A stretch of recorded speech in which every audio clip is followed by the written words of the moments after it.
Hello सामीन और नाजरीन, सलाम टू ऑल ऑफ यू।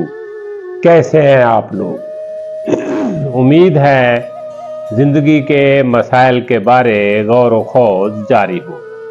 आज जिस मौजू पर हम बात करने लगे हैं, वतन अजीज का हर बशिंदे की यूं समझें ये उन्वान, और इस मसले का हल उन सब की अव्वलीन ख्वाहिश भी है और कोशिश भी है।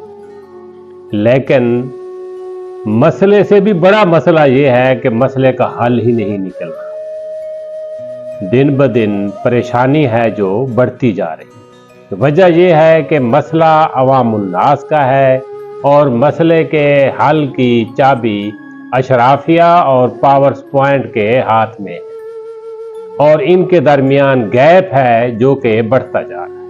इस गैप की बड़ी वजह यह है कि अवामुन्नास को मुतमईन करने की बजाय अशराफिया और पावर्स पॉइंट्स के जो लोग हैं वो एक दूसरे को मुतमईन करने में लगे हुए। सारी दुनिया हमें बता रही है कि आपका इस्तेहकाम, मुल्क का इस्तेहकाम, इकानमी का इस्तेहकाम आपके सियासी इस्तेहकाम के अंदर मौजूद है, और आप अपने दाखिली निज़ाम को दुरुस्त करने की फिक्र करें। किसी भी बकौल उनके, और ये हकीकत भी है, किसी भी मुल्क के इस्तेहकाम की जड़ें अवाम के इत्मीनान के अंदर होती। तो आज हम देखते हैं कि इस मसले का हल क्या है और उसकी तरफ पेशरफ्त कैसे की जाए। आज हमारा उन्वान है इस्तेहकाम पाकिस्तान।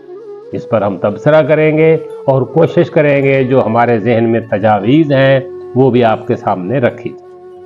7वीं सदी के पहले निस्फ में दो बड़ी मुतमद्दन और तरक्की याफ्ता सल्तनतें अरब के सहारा नशीनों के हाथों ज़मीन बोस हुई। ये जनाब फारूक आज़म का अहद खिलाफत था। इसकी वजूहात में मुअर्रिखीन जिस बात पर मुत्तफिक हैं वो है अवामुन्नास का अशराफिया के हाथों जलील व बेबस होना। जंग कादसिया में सारी दुनिया अरबों की फतह पर हैरानगी में डूबी हुई थी।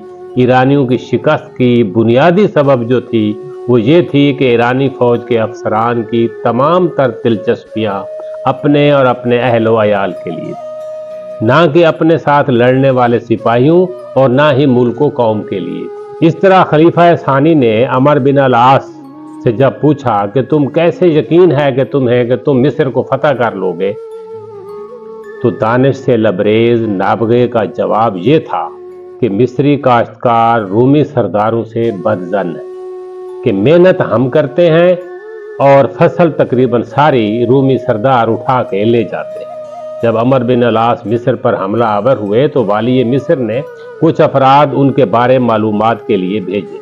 उन्होंने वापस जाकर जो रिपोर्ट पेश की वो इस तरह की थी कि उनके बड़ों और छोटों में बज़ाहिर कोई फर्क नहीं।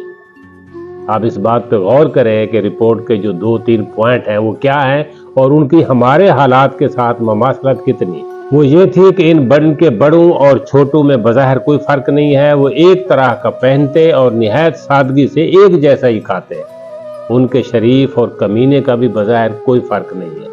बकौल इब्न खल्दून किसी भी मुल्क को कौम के ज़वाल की बहुत सारी वजूहात के अलावा 3 चीज़ें बुनियादी हैसियत रखती हैं।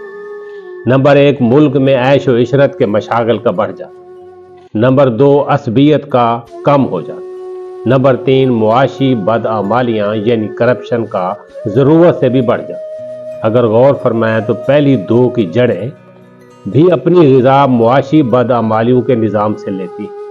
मुआशी बदआमालियों के निज़ाम का महवर और मरकज़ ये नुक्ता है कि मेहनत से कमाई गई सारी दौलत ताकतवर ग्रुपों के पास बग़ैर मेहनत के चली जाती, फिर वहाँ से ऐश व उशरत के मशागल नमूदार होते हैं और परवरिश पाते हैं। इसका बड़ा नुकसान ये होता है कि ताकतवरों में दौलत के लालच में इख्तियार और इक़्तिदार के लिए रस्साकशी शुरू हो जाती है, जो सियासी अदम इस्तेहकाम की वजह बनती है। जब अवामुन्नास पर मेहनत, मसाइल और महंगाई का बोझ नाकाबिल बर्दाश्त हो जाता है तो समाज में लाकानूनियत इस कदर आम हो जाती है कि कानून बेबस होने लगता है। ऐसे हालात में कुर्बो जवार की रियासतों को फ़ायदा उठाने का मौका मिल जाता है। एक दफ़ा यही कुछ हमारे साथ भी हो चुका है। ہم نے قومی سطح پر اس دل خراش واقعے کو مطالعے کا عنوان بنانے کی بجائے عوام الناس کی عصبیت کو اور کمزور کرنے کے راستے پر گامزن رہے اور ہیں۔ جہاں عوام کے صرف فرائض ہوں اور طاقتور اور اشرافیہ کے صرف حقوق ہوں، وہاں استحکام کہاں سے آئے گا؟ وطن عزیز میں تمام مشکل فیصلوں کی زد میں صرف عوام آتے ہیں، جبکہ ایک خاص طبقہ ناقابل یقین حد تک مراعات لے رہا ہے۔ اس روش کے نتیجے میں کمزور طبقہ دن بدن پستا چلا جا رہا ہے۔ ان حالات میں جو ہو سکتا ہے وہی کچھ ہو رہا ہے۔ اس استحصالی نظام میں اتنی طبقاتیت ہے کہ ذات پاک کا بدنام زمانہ نظام بھی اس کے سامنے کچھ نہیں ہے۔ جہاں کچھ لوگوں کو تو سب کچھ فری میں مل رہا ہے اور بہت سارے لوگوں کو تو کچھ بھی فری نہیں۔ اب اس مسلسل عمل کا نتیجہ کیا ہو سکتا ہے، یہ سب کو معلوم ہونا چاہیے۔ خدا خیر کرے، اللہ نگہبان۔